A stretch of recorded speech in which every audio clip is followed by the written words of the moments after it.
untuk anak-anak ibu semua. Berjumpa kembali dengan saya Ibu RB di mata pelajaran PKN untuk kelas 10 IPA dan kelas 10 IPS. Nah, kali ini kita memasuki pertemuan ke-8 dengan membahas materi baru, yaitu kemerdekaan beragama dan berkepercayaan di Indonesia. Nah, sebelum memasuki materi kita, Ibu berikan satu kata motivasi, yaitu pengetahuan tidak didapat dengan kebetulan, ia dicari dengan semangat dan disimak dengan tekun. Nah, maka dari itu mari kita sambut pembelajaran kita kali ini dengan salam SFD, semangat, fraternitas. Nah, kali ini kita memasuki pertemuan ke-8 dengan materi kemerdekaan beragama dan berkepercayaan di Indonesia. Nah, sebelum memasuki materi kita bahas tujuan pembelajaran kita di materi kali ini, di mana tujuan pembelajaran kita ada 3. Yang pertama adalah siswa diharapkan mampu memahami makna dari kemerdekaan beragama dan berkepercayaan secara toleran. Dan yang kedua, siswa diharapkan mampu memahami pasal 28 ayat 1 tentang kemerdekaan beragama dan berkepercayaan secara rajin dan giat. Dan yang ketiga, siswa diharapkan membangun cinta kasih dalam menerapkan contoh perilaku dalam kerukunan umat beragama.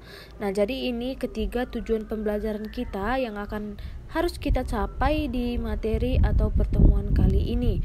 Nah, sekarang kita masuk ke materi kita, di mana yang pertama kita bahas adalah pengertian kemerdekaan beragama dan berkepercayaan. Nah, seperti yang kalian ketahui, masyarakat Indonesia itu merupakan masyarakat yang beragama. Kehidupan beragama yang merupakan bagian yang tidak terpisahkan dari kehidupan seluruh masyarakat Indonesia. Nah, termasuk kalian sebagai pelajar juga. Setiap awal pelajaran kalian tentunya selalu dipersilakan untuk berdoa berdasarkan agama dan kepercayaan masing-masing. Begitupun ketika berada di lingkungan keluarga atau masyarakat, kalian dapat melakukan berbagai kegiatan keagamaan dengan nyaman, aman, dan tertib.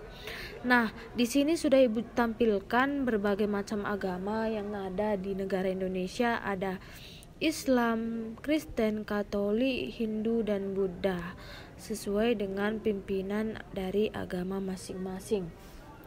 Nah, yang pertama kita akan membahas kemerdekaan beragama dan berkepercayaan mengandung makna bahwa setiap manusia bebas memilih melaksanakan ajaran agama menurut keyakinan dan kepercayaannya, dan dalam hal itu tidak boleh dipaksa oleh siapapun.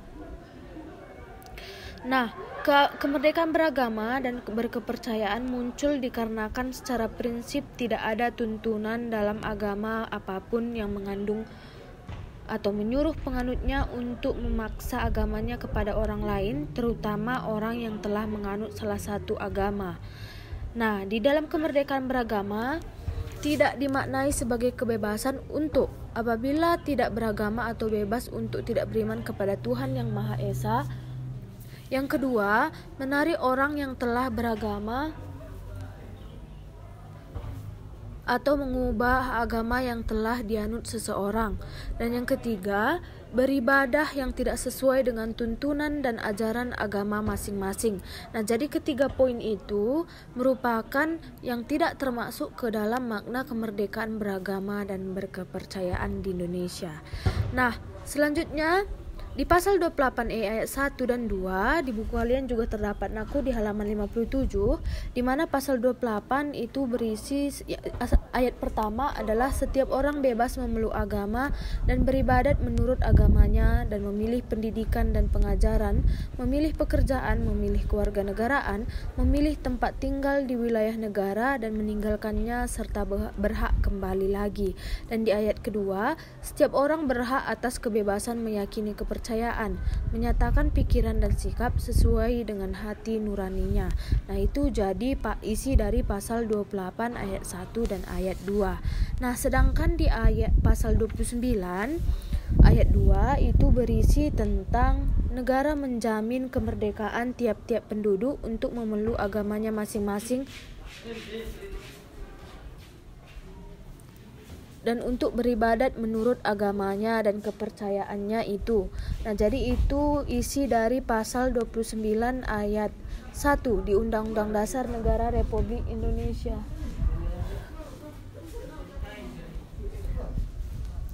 Nah, yang kedua,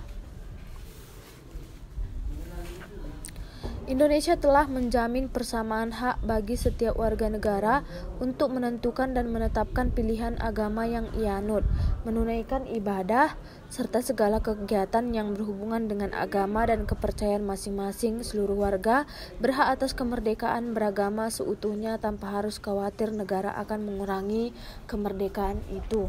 Nah, jadi itu makna dari pasal 29 ayat 2. Nah, di dalam materi kita ini, cara mewujudkan pasal dari pasal 28 dan pasal 29 itu ada empat cara untuk mewujudkannya. Yang pertama, adanya pengakuan yang sama oleh pemerintah terhadap agama-agama yang dipeluk oleh warga negara. Dan yang kedua, tiap pemeluk agama mempunyai kewajiban, hak dan kedudukan yang sama dalam negara dan pemerintahan.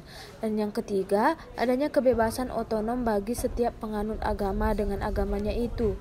Apabila terjadi perubahan agama, yang bersangkutan mempunyai kebebasan untuk menetapkan dan menentukan agama yang dikehendaki. Dan yang keempat, adanya kebebasan otonom bagi tiap golongan umat beragama serta perlindungannya hukum dan dalam pelaksanaannya kegiatan peribadatan yang kegiatan agamanya lainnya berhubungan dengan eksistensi agama masing-masing.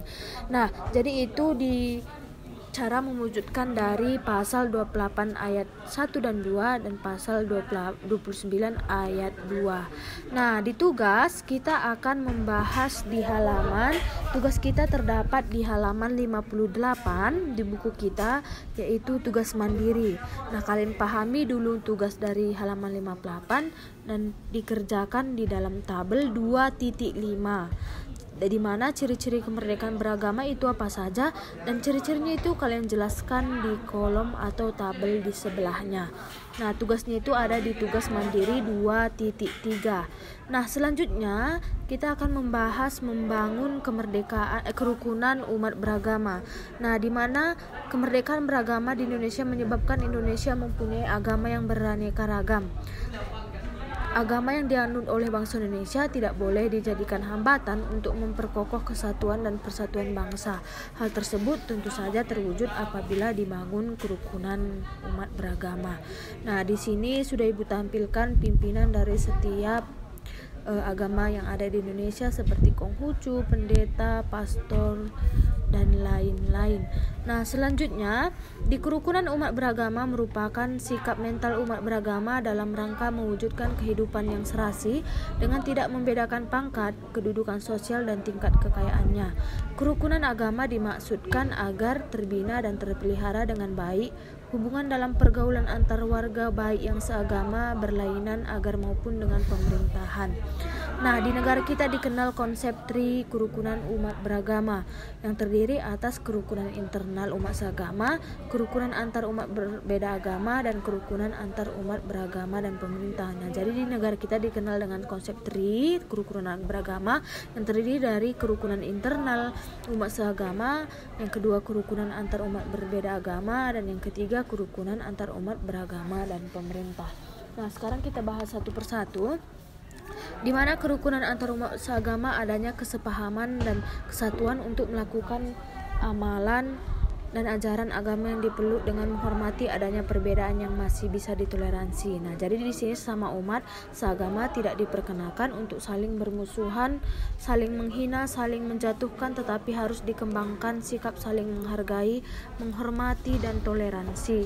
Nah, jadi itu makna dari kerukunan antar umat beragama.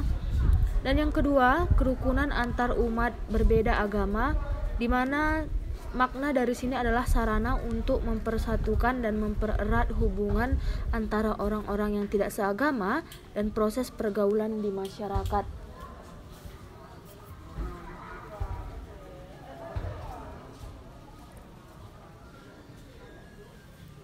Tetapi bukan ditujukan untuk mencampur adukkan ajaran agama. Tujuannya itu menghindari fanatisme. Nah, jadi itu kerukunan antar umat beragama, antar umat berbeda agama. Dan yang ketiga, kerukunan antar umat beragama dan pemerintah. Nah, di dalam makna ini, dalam hidup beragama, masyarakat tidak lepas dari adanya aturan pemerintah setempat yang mengatur tentang kehidupan masyarakat. Masyarakat tidak boleh hanya menaati aturan dalam agamanya masing-masing, tapi juga harus menaati hukum yang berlaku di negara Indonesia atau hukum yang sudah ditetapkan dari pemerintahan kita di Indonesia. Nah, jadi itu maksud dari kerukunan antar umat beragama dan pemerintah. Nah, di sini juga kita mempunyai tugas yang terdapat di halaman 65. Bukan di halaman 45, tetapi di slide ini sudah Ibu buat komponen kerukunan umat beragama yang terdapat di halaman 61. Nah, kalian kerjakan dan pahami dulu tugas-tugasnya. Dan Ibu tutup materi kali ini dengan salam SFD, semangat, fraternitas, Dina. Nah, demikianlah pembelajaran kita kali ini di pertemuan ke-8 aku. Ibu harap kalian dapat memetik hal-hal positif yang terdapat di materi kita dan mengaplikasikannya dalam kehidupan kita sehari-hari. Dan soal yang Ibu buat di soal nomor 5 dalam forum tugas, Ibu akan membuat soal nilai SFD apa yang sudah kalian dapatkan di materi kita kali ini atau di pertemuan kita kali ini mengenai proses sosial yang bersifat disosiatif. Dan pesan Ibu satu lagi untuk anak-anak Ibu semua, tetap patuhi protokol kesehatan, jaga kesehatan dan tetap berada di rumah agar kita dapat melanjutkan pembelajaran daring kita minggu depan. Dan Ibu tutup pertemuan kali ini dengan salam SFD, semangat, fraternitas, Dina.